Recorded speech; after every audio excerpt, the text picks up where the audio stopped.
Good evening. This is Staff Sergeant Andrea Harder.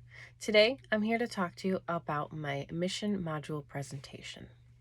The first thing I'm going to talk about is explaining how I can build a more lethal force at a tactical level.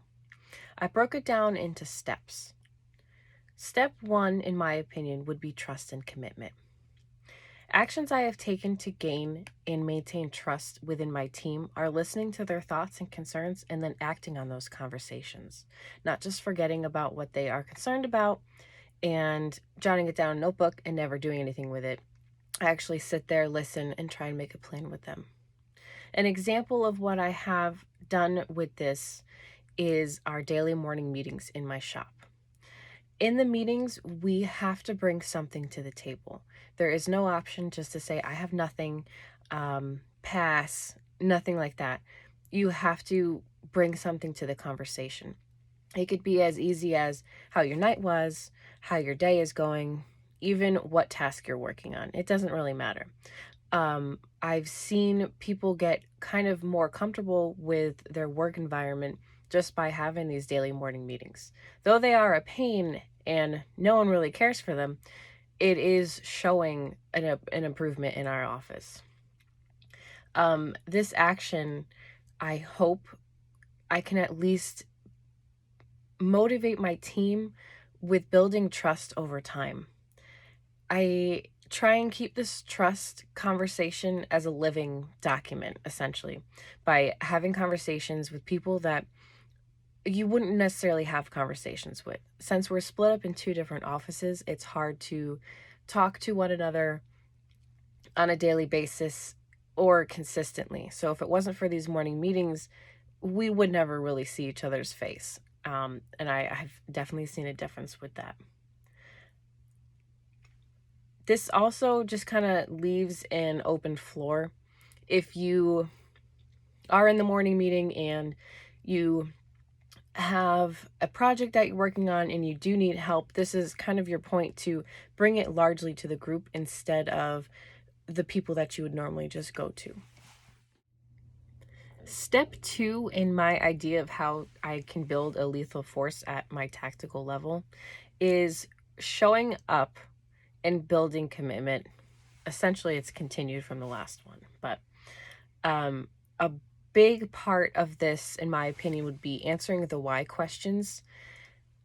Why are we doing this post-mission review? Why is it so important that it gets done within a timely manner?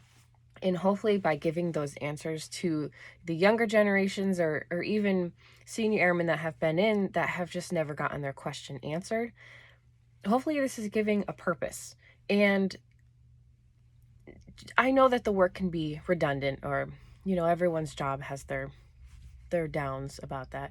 But hopefully giving the work a purpose, coming in every day, giving it more of a purpose than just a paycheck. Hopefully, I mean, who knows if it will happen, but in my opinion, if you answer those why questions early on or just start doing it, it will give even the lowest ranking or the most inexperienced or even the most experienced person a little bit more purpose and maybe a little bit more commitment on their part.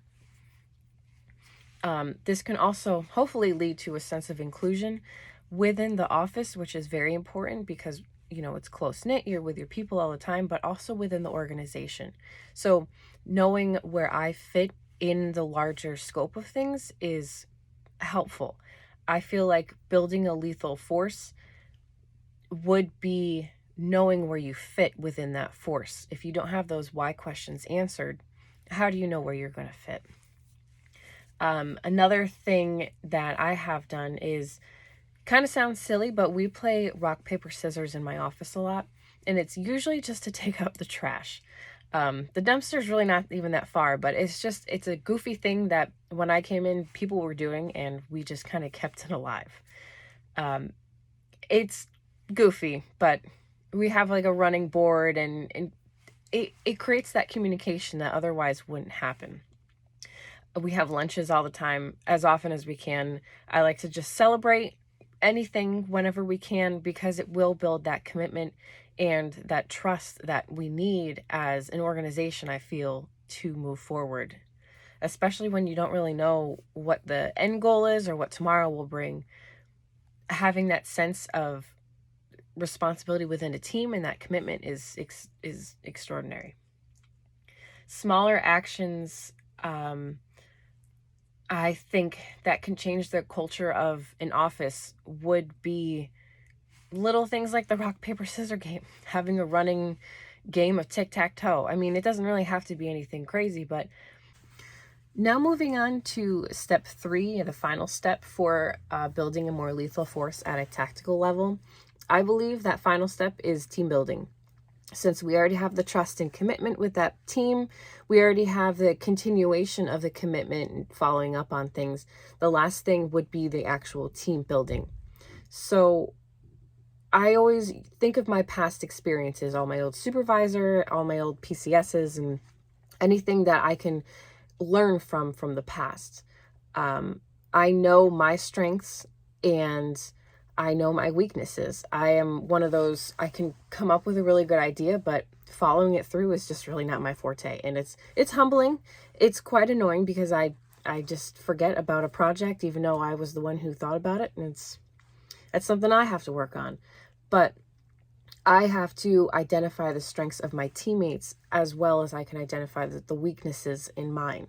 So if I'm really good at kind of putting together a burrito sale, but following it through is really tough, but I know that Sergeant Joe Schmo over there is really good at networking and building flyers or, scheduling things, then I'm going to ask him to be on my team because I have a strength and he has a strength, but we both have our weaknesses. Building on those strengths of my teammates is essential, especially in this step 3 team building. You have to give someone kudos when kudos is deserved. It's just, respect given when respect is due and all that. But you have to have that constructive feedback with that person. Like I said in the last step, you have to, in a constructive manner, without destroying the person, destroying the team, like how we learned with negotiations. If you use that hard set deadline, no, I will not budge, you're going to destroy a team, any future for the team, and possibly any project that you're working on. It's going to be done. All right, moving along to how to strengthen alliances and build the relationships at a tactical level. I'm going to speak to kind of what it means to me and how I kind of interpret all this within the NCOA as a whole. And then the next slide is going to be an example. So with building alliances and relationships and strengthening them, I really use my past experiences, like I said on the last one. I mean, that's really all you have at the end of the day is your notes or your memories of something that happened before and trying to correct those actions if the actions were pretty bad. So I tend to think of my bad supervisors more than my good supervisors, because I have an example or a template of a person that I don't want to be. So keeping that at the forefront of my mind is always really helpful. Also, I can build stronger alliances with past experiences every time I've either PCA'd or PCS'd. And I know like the common footholes that you kind of fall into and steps that you might miss. And just kind of having someone around you to, I guess, foot stomp what you're supposed to be doing and what you're not supposed to be doing is extremely helpful versus just kind of flopping around and not having any idea of what you're doing. Another way is exploring the culture of your organization. So it's corny, but kind of looking around when you're new in your new squadron.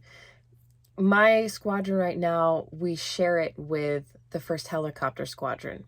So I'm a part of the Operational Support Squadron, but we're like in this mixed unit thing, and it's really weird. There's a bunch of helicopter stuff, and it's interesting, and it gives me a different type of perspective as the people that I'm working with. They're not regular job in it people. I've worked in a couple different offices and usually they're sectioned out within the buildings, where this one is combined. So understanding that even just the bare bones of how the organization is even put together with the two squadrons in one building, it breaks it down different. The culture is very different from anything I've ever experienced. And a lot of the time, people that come in, they're sharing the exact same thoughts that I had, like, oh, this is weird. Our director of operations is now the commander of the 1st Helicopter Squadron, and that director of operations is the commander of our squadron. And it's weird because you see them every day, but now they do different things. It's just having an understanding as to why it's set up like that really kind of eases your mind, and it makes it a little bit more understandable, even if you don't necessarily agree with it, or it's still kind of weird. But seeing that and asking those questions is helpful. Also, the artifacts of the squadron, when we talked about that part in the lesson plan, I thought that was really interesting because there's a ton of helicopter things around, and I've seen helicopter squadrons, but nothing like this type of helicopter squadron. There's pictures from the 80s, and it's just unique, and it's very District of Washington-esque, so it's got like a weird flair to it. But understanding what those artifacts represent and kind of the values and beliefs as to why somebody even put those there, and not having that underlying assumption that, oh yeah, they're helicopter pilots and this is what it is. It makes a difference when you ask those why questions and try and integrate yourself into the organization a little bit more.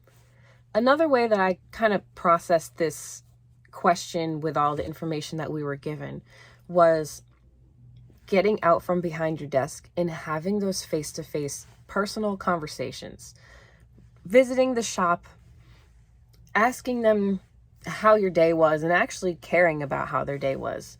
An example would be, I have a really hard time with in processing one of my airmen, and she could not get a hold of MPF. So we ended up going down there together, and I met another military member who he works with all civilians. So I was like, why doesn't anyone answer the phone here? And I kind of had that conversation with him, and I understood his ground. And it may have come off a little bit rude, but I rather ask why than just assume and kind of put my assumptions on that person, because that's what an unconscious bias is. I think of MPF and I'm like, oh God, I don't want to go there. I don't want to have anything to do with them. But getting out and seeing them face to face, now I have a contact at MPF that, it works. It's nice. Another thing is following up. It's super duper hard, super duper easy, but sometimes it's super hard because you get so much stuff on your desk and that just kind of falls to the end. Having a little bit of humility with some of the relationships that you're building, knowing that you're not going to be right all the time, but sometimes when you act like you're right all the time, it comes off really bad. Kind of turning off that unconscious bias when you don't need it there. In one of the PowerPoints that we did watch in class, it was putting a light bulb or a flashlight on that. And I thought that was interesting because you have to recognize what you're doing in the moment, and sometimes that's difficult to do. So kind of shining a light on what you're feeling and then saying, that's not going to help me right now. I can't use that. It's not going to be strategic for me to even be crazy about a phone call that was missed and someone's just going to lose their mind. Okay, so moving on to how to strengthen alliances and build relationships. As an example, I am primarily customer service in my job. When I have an inactive aircrew member, say from the Pentagon, call and ask about a aeronautical order, which pretty much authorizes them to fly, once they ask about that, my analytical thinking has kind of popped on instead of the system automatic thinking, and I am asking more questions. The impact and the example that I'm trying to get to is when you take a second and really think about what the person is asking, you're able to help them further. So this is building the alliance with essentially like whatever department they're in the Pentagon. They're going to tell their friends that this place is reliable because they were asked the right questions and I got them to the right place without having to make them do something wrong when I could have just asked another question.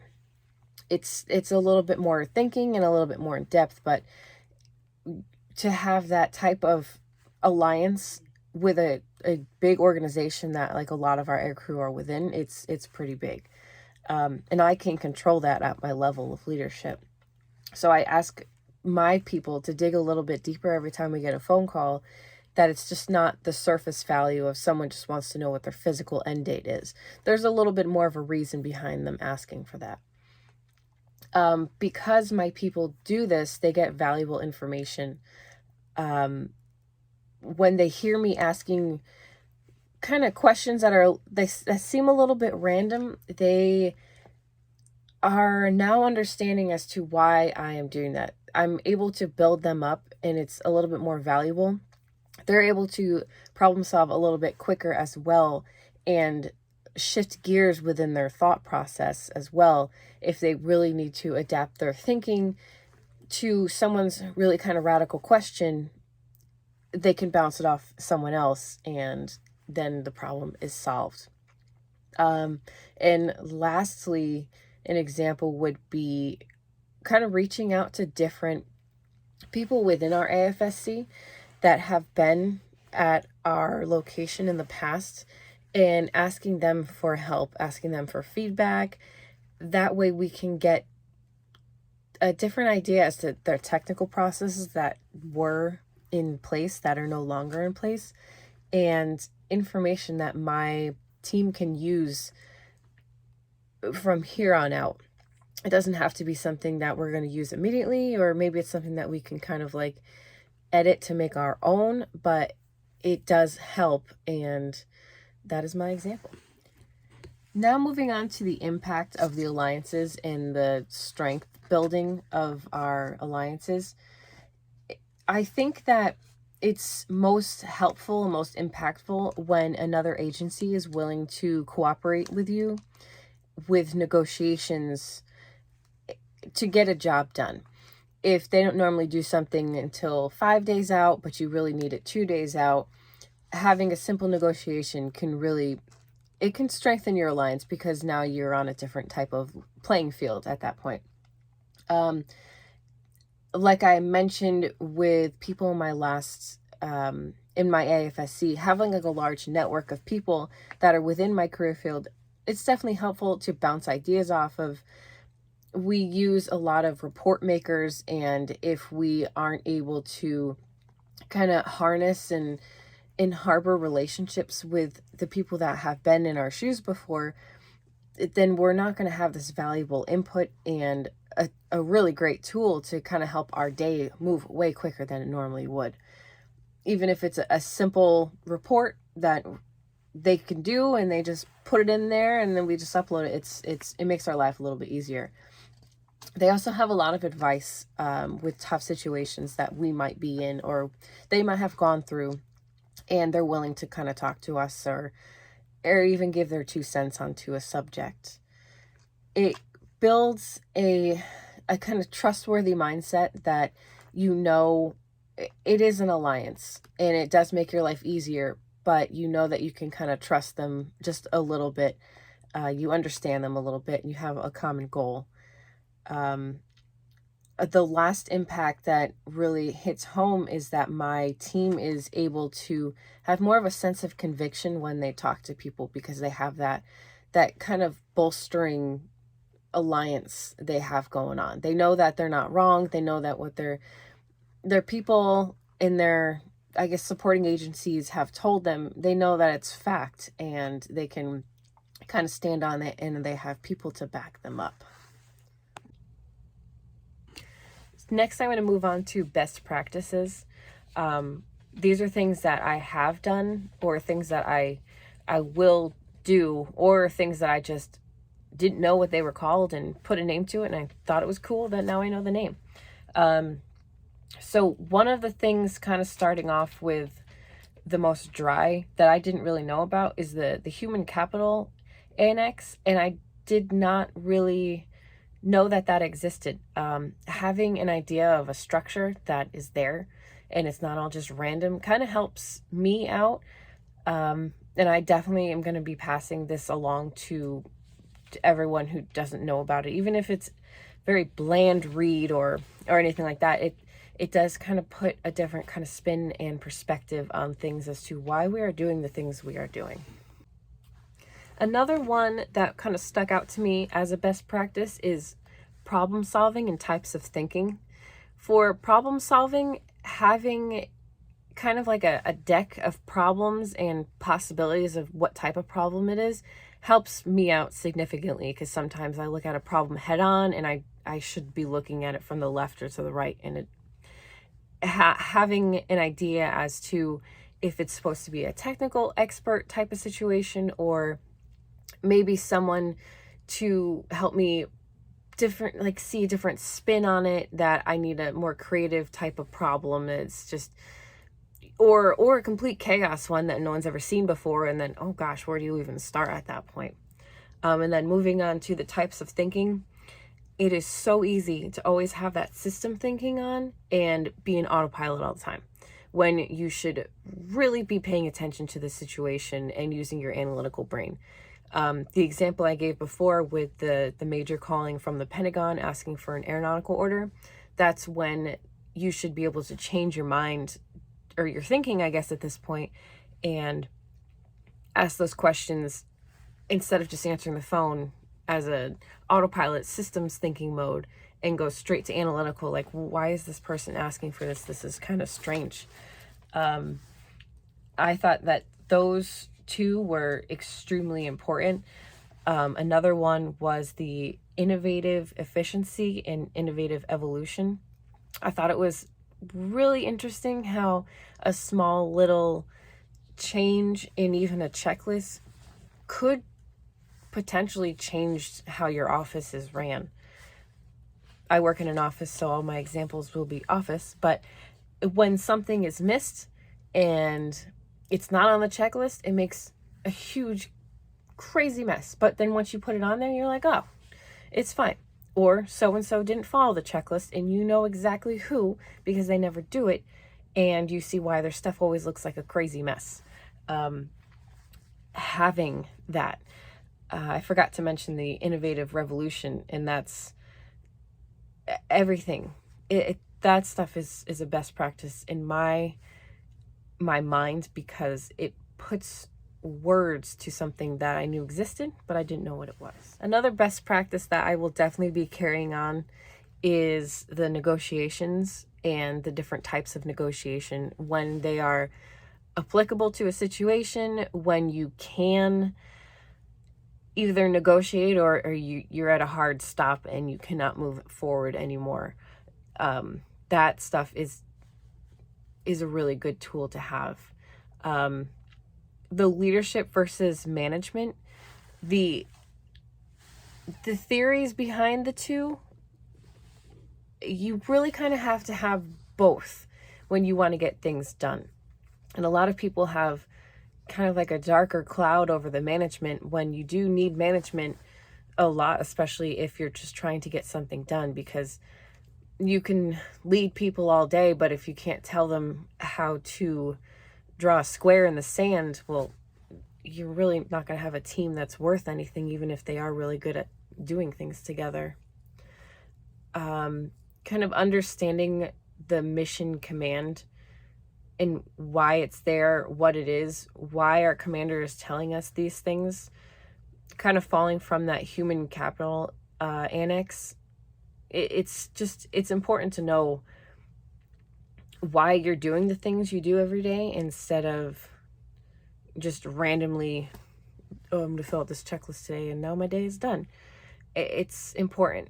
And it's also important to have a really good decentralized mission control, so everything doesn't fall onto one person, but also everyone understands and has that common ground and common goal as to what's supposed to be done, when it's supposed to be done. That's extremely important. Finally, I'm going to link the impact of the best practices and the near-peer strategic paper. I did my paper on the Russian-Turkey Joint Border Patrol. So right off the bat, negotiations between Turkey and Russia were key to a ceasefire agreement that happened last March. If this negotiation practice did not happen, there would be an all-out war between the two countries. Then linking that patrol to kind of a evolutionary, innovative thinking and action impact would be how they slowly migrated on the M4 highway patrolling the Syrian border between Turkey and Syria. Because of this, it slowly eased people instead of just having hundreds of people out at one time. The reason why this topic should still be at the forefront of our national security is there is still missile deals going on between the two countries, and relating that to a best practice of types of thinking, keeping the two countries in an analytical mindset with kind of understanding what each one is doing, what each leader kind of wants for their country. It's very important to keep an eye on something like this close relationship that seems to be just be getting closer as we go. Lastly, because Turkey is kind of showing uneasy with the new presidency, having an understanding of what this problem is with problem solving will kind of help everyone adapt to what to expect. If America doesn't have any kind of goal in mind as to what they're going to do about Syria, if anything's even going to happen with us and Syria, are we going to get involved? But also, we don't like the fact that there is deals between Russia and Turkey with these S-400 missile defense systems.